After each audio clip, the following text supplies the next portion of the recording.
નમસ્કાર પ્રજાપ્રિય channel BN news ગુજરાતીમાં આપનું હાર્દિક સ્વાગત છે। હું આપની સાથે આપનો મિત્ર ભાવિન પાટણવાડિયા।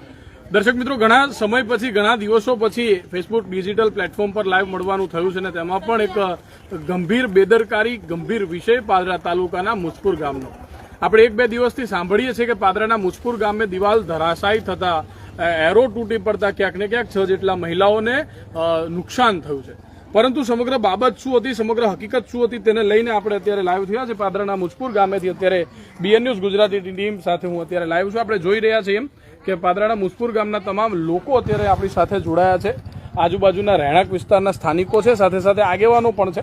જિલ્લા પંચાયત સદસ્યથી લઈને અનેક આગેવાનો અહીંયા આગળ આપણી સાથે જોડાયા છે। આપણે જોઈ શકીએ છીએ કે કેટલું ભયંકર નુકસાન જે છે અહીંયા આગળ આ પાણીના એરાના કારણે થવા પામ્યું છે। ખરેખર પાણીની ટાંકી છે કે શું સમગ્ર બાબત છે, શું સમગ્ર વિગત છે, તેની હકીકત જાણવા માટે આપણે અત્યારે પાદરાના મુજપુર ગામ ખાતે પહોંચ્યા છીએ। આપણે જોઈ રહ્યા છે કે ઘણા બધા મહિલાઓ છે। સૌ પ્રથમ મહિલાઓ સાથે જ સંવાદ કરીશું, કારણ કે બનાવ જે થયો છે, બનાવમાં કહી શકાય કે મહિલાઓને જ ઈજાઓ થઈ છે।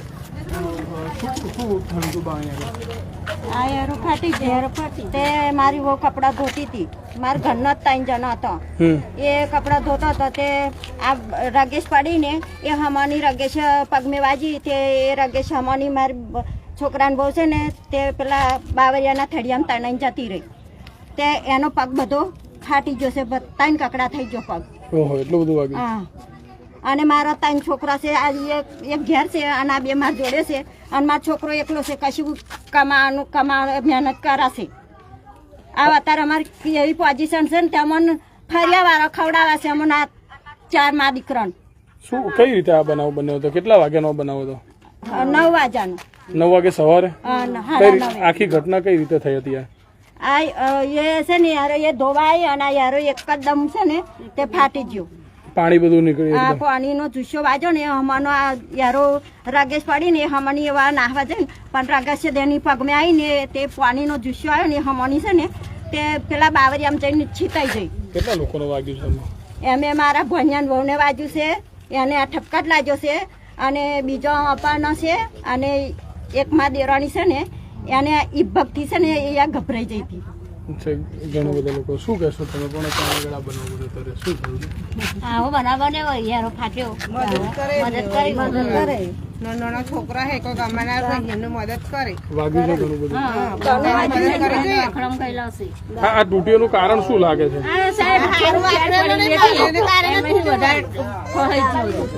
સારો માલ વાપર્યો હોય તો ના તૂટે, સારું બનાવેલો ને એટલે પછી હોય જ જાય ને। એટલે કામમાં ભ્રષ્ટાચાર થયું એના લીધે આવું કર્યું? કારણ કે 5 વર્ષ હેરો તૂટી જતો એટલે હમણાં જ બનાવેલું નવું? આપણી સાથે પછી આટલો હેરો તૂટી જાય એનું કારણ સારો માલ ના વાપર્યો હોય તો તૂટે। કામ કરવામાં ભ્રષ્ટાચાર ક્યાંક ને ક્યાંક કંટાળે તો તૂટે પછી નકર તૂટે ના। નર બધા અહીંયા આગળ ચાલુ હતા, બંધ હતા, શું કર્યું? ચાલુ હતા ને ડાટા મારી દીધા તલાટીએ બંધ કરાવી દીધું, ટોટીઓ નાખીને ધોવાનો, એટલે ઉપરથી ટોટી નાખી દીધું। નર બધા બંધ હતા, પાણી આવતું હતું પણ નર બંધ કરેલા હતા। બંધ કરાવી દીધા એટલે હવોની ટોટી લાઈન ધોવાના હવોને એમ। પાણી ના આવે ને એટલે છે ને યારો તત ચાલુ કરાવે, એટલે યારો ભરેલો ને ભરેલો તે જો શાહમાનું છે ને આ યારો તૂટી ગયો અને યારે તરાડ્યો પડેલી હતો, એટલે દિવાલો ફાટેલી હતી। પરંતુ એટલે કઈ સાહેબ અમન છે ને મારો છોકરો દિવાલ ફાટી જઈ છે કરજો। આ તો વાટક મીટિંગ આ એમની છોકરી છે, દીકરી છે? આ મારો 2 છોકરા છે જેમને વાગ્યું છે। અત્યારે કયા દવાખાનામાં છે? એ મોટા દવાખાના। તો આપણી સાથે જિલ્લા પંચાયત સદસ્ય પણ છે। હર્ષદસિંહ, તમારું જ ગામ છે, અહીંયા આગળ લોકોના સ્પષ્ટ એવો આક્ષેપ છે કે આ જે બી બનાવ છે એ ફક્ત ભ્રષ્ટાચારના કારણે જ થયો છે, કારણ કે કોઈ આ કુદરતી આફત નથી કે આ કોઈ કુદરતી ઘટના નથી। પાણી વધુ ભરવું, નળને સીલ રાખવા, વધારે પડતું પાણી આવવું, જુસ્સા સાથે દિવાલ તૂટી પડીને સ્પષ્ટ આપણને દેખાય છે કે જૂના બાંધકામમાં નવું બાંધકામ।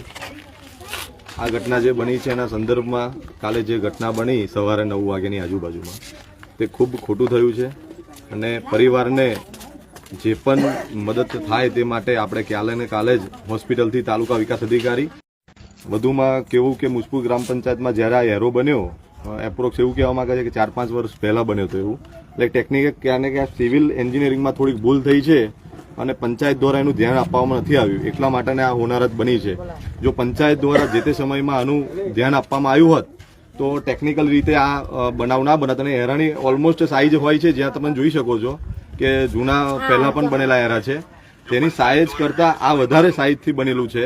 અને એનો પાણીનો ફ્લો છે એ ધારો કે 10,000 થી 25,000ની ક્ષમતા ધરાવતા બંને બાજુના કન્જેક્શન આપેલા છે, એટલે ટાંકા 2 બન્યા. એટલે એરો ઓલમોસ્ટ હોય છે એક જ સાઈઝનો હોય છે અને એની ઊંચાઈ 2 થી 2.5 ફૂટની જ હોય છે એવું.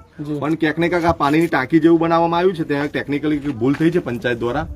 અને જે તે પંચાયતના અધિકારી હોય કે સરપંચ હોય ત્યાં જે તે સમયે થોડીક એને માનવતા દાખ્યા વગર જે આ કામ કર્યું છે એના લીધે આ ભૂલ થઈ છે અને એના લીધે પરિવારજનોને આ આફતનો સામનો કરવો પડ્યો છે. એટલે હું પ્રશાસનને તો કહેવા માંગુ છું કે ભાઈ જે પણ અમના તરફ મદદ મળી શકે એ મદદમાં સૌ ગ્રામજનો એમની સાથે છે ને ક્યાંક ને ક્યાંક બીજી કઈ મદદની જરૂર પડે તો અમે સૌ એમની સાથે ઉભા રહેલા છે પરિવાર સાથે. ચોક્કસથી આપણી સાથે અહીંયા આગળ ઘણા બધા મહિલાઓ છે. કાલે બેન પણ હતા. કાલે કેટલા વાગે બેનના બનાવ બન્યો? તમે પણ અહીંયા આગળ હાજર હતા? ટાઈમ બહુ ખબર નથી પણ 9:30 હા હું બેભાન જેવી જ હતી.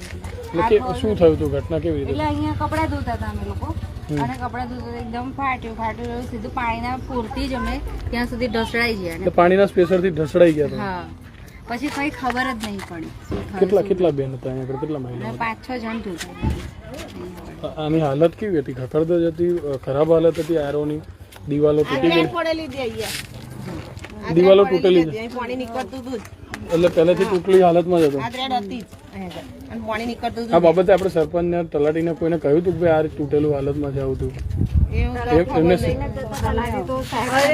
ડાટા મારો એવું બધું કહેતા હતા. પાણી નીચે કાઢવા જ નતા દેતા. કાઢવા જ નતા દેતા. ડાટો ખુલ્લો હોય ને તો અમને બોલે કે તમે કપડો ધોશો, તમે ખોલખાડી ઉભા ડાટા મારો એવું બધું કે પણ પાણી અંદર સ્ટોર કરતા હતા, કપડા નતા ધોવા દેતા?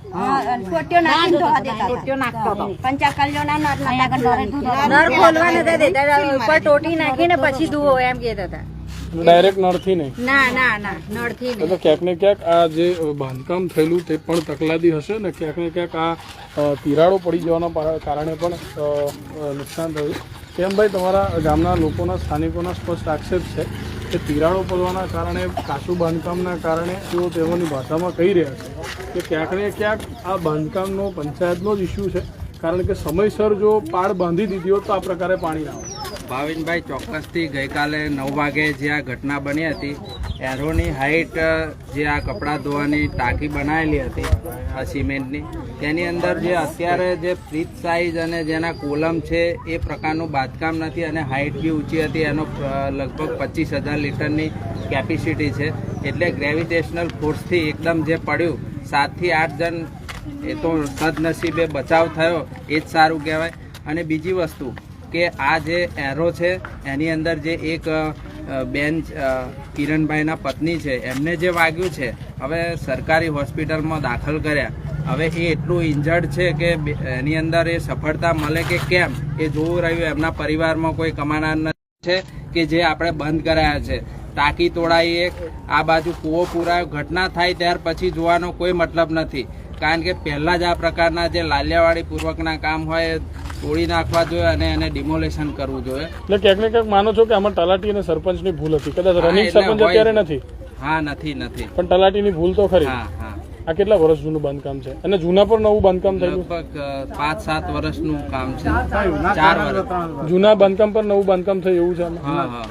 એટલે એમાં પ્રોપર બિલ્ડિંગ આને બિલ્ડઅપ કરવાનું નથી આવ્યું? હા, એટલે બિલ્ડઅપમાં ટેકનિકલી એવું હોય છે કે એની અંદર કોલમો વધારે રાખવા પડે, સાઈઝ એની ઓછી રાખવી પડે તો થાય. એટલે કદાચ એમનાથી કઈ મિસ્ટેક થઈ હશે, એના લીધે આ ઘટના બની છે. ક્યાંક ને ક્યાંક તંત્રની એક ભૂલના કારણે, એક મિસ્ટેકના કારણે કહી શકાય કે અત્યારે 6 જેટલા લોકો તેમની ભૂલ ભોગવી રહ્યા છે ને તેમાં સ્થાનિક આગેવાને કહ્યું એમ કે અહીંયા આગળ એક વ્યક્તિની હાલત પણ ગંભીર છે, તેને ઈજાઓ પણ વધુ થઈ છે. અત્યારે આપણી સાથે ઘણા બધા એક મહિલાને વધુ ઈજા થઈ છે. એ અમારા ગામના જ છે અને કિરણભાઈના પત્ની છે. એટલે ગઈકાલે હું હોસ્પિટલ ક્રોસ રોડે અમે લઈ ગયા હતા, ત્યારે ત્યાં હોસ્પિટલ હું હાજર હતો. એટલે એમના જે પગના ભાગમાં જે ઇન્જરી થઈ છે એ પગ ઓલમોસ્ટ 80% રિપેર થાય એવી પોઝિશન નથી. 5 થી 6 ઓપરેશન કરવા પડશે. ત્યારે એ મેડિકલમાં થોડાક 1-2 વર્ષ પછી એમને અને ચાલી શકશે એવી 1-2 પરિસ્થિતિ વર્ષ પછી હા 1-2 વર્ષ પછી 8 થી 9 ઓપરેશન કરવા પડે એવી પરિસ્થિતિ છે.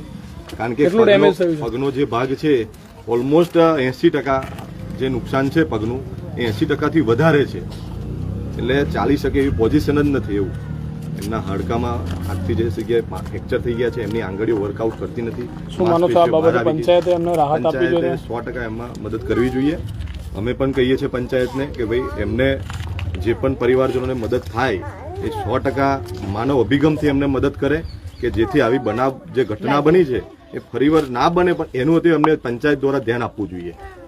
ચોક્કસથી મિત્રો, જેમ હર્ષદસિંહે કહ્યું એમ કે એક જે બહેન છે તેમને ખૂબ જ ગંભીર ઇજાઓ થવા પામી છે ને જેમાં 5 થી 6 ઓપરેશન કરવામાં આવે તો પણ તે સક્સેસ જાય કે કેમ તે પણ હજુ સુધી એક શંકાને સ્થાન છે. કારણ કે કહી શકાય કે આગળ હજારો લીટર પાણી હતું જે એક જુસ્સામાં બહાર આવ્યું, દિવાલ તોડીને ક્યાંક ને ક્યાંક આ દિવાલ આપણે જોઈ શકીએ છીએ અહીંયા આગળ આટલા મોટા મોટા આ દિવાલોના જે કે છે ટુકડા જે પડ્યા છે તેના કારણે ક્યાંક ને ક્યાંક ઇજાઓ ખૂબ વધુ થઈ શકે છે. અને જૂના બાંધકામની ઉપર જ ફક્ત રેતી સિમેન્ટ નાખી નવું બાંધકામ કરવામાં આવ્યું તે પણ એક ગંભીર બેદરકારી સામે આવી છે. ને સાથે સાથે ખખડધજ હાલતમાં આ ટાંકી આ એરો હતો, પરંતુ ત્યાં સુધી તેઓને બંધ ન કરવામાં આવ્યું, ડિમોલિશન ન કરવામાં આવ્યું, રિપેર ન કરવામાં આવ્યું. તેના કારણે ક્યાંક ને ક્યાંક તમામ અહીંના સ્થાનિક રહીશો નારાજ છે, ગુસ્સામાં છે. ને 6 જેટલા લોકોને અહીં આગળ ગંભીર ઇજાઓ પણ થવા પામી છે. ને કેટલા ફોર્સથી આ પાણી આવ્યું છે અને કેટલી ગંભીર બેદરકારી અહીં આગળ જે છે એ સામે આવી ચૂકી છે. અનેક મહિલાઓ જે છે એ રજૂઆત કરી. આપણે છેલ્લે વાત કરીશું.